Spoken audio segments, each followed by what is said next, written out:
So my name is Regina Carico. I am currently a paramedic for St. Matthew's Fire and EMS. I moved to Kentucky in 2010 for school. EMS was just a backup plan, and then 10 years later, I'm still in EMS, so. I was a brand new paramedic at the start of the pandemic. In real time, we were watching what this virus was doing to various people. I had to tell people, please don't go to the hospital if they have like minor illnesses, just stay home. Because our hospital systems were just not prepared for the sheer volume of sick people that we had. Frankly, we really still haven't recovered from it. We had people leave in mass exodus because it is a very challenging job. And then for the rest of us, we kind of just hunkered down and just held fast as best we could.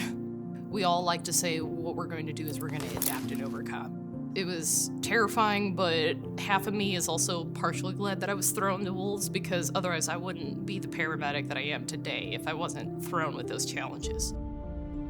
The vaccine helped a lot with severity of illness. You can still get the disease, but it's not going to hit you as hard. I was one of those fortunate ones that got vaccinated pretty early. I felt really lucky. I got COVID twice, 2 years later. It was just like generalized weakness, full body fatigue. Anybody that I've talked to that have had COVID pre-vaccine and post-vaccine, it was a lot easier to deal with, like the days were shorter. When I do need to come get the patients, they're not as severely sick.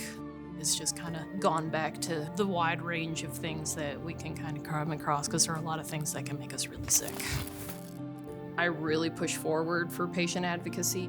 People don't necessarily get choice in seeing me. So every person that I come across, I am going to treat you as a close friend or a family member who needs my help. And I'm going to do the best that I can to make sure that you go off to those that take good care of you, because I try to build relationships with all the hospitals that I go to frequently enough.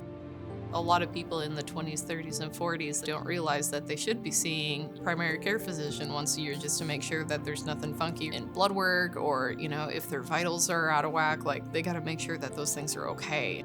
Just because you're young doesn't mean you don't need to be seeing a physician every year. There's a lot of fear of healthcare, especially Black and brown individuals have had things put against them. I do the best that I can to sit and listen to those fears and try to understand where they're coming from. How can I help alleviate some of those fears? The best thing that I can do is just acknowledge that, yes, this absolutely happened. But while I'm with you, I'm gonna support you and remind you that while you're with me, I'm gonna keep you safe. I'm gonna do the best that I can to keep you comfortable and try to get you through this. While they're here with me, I'm going to take care of them, and I'm going to take them to a place that's going to also take care of them best they can.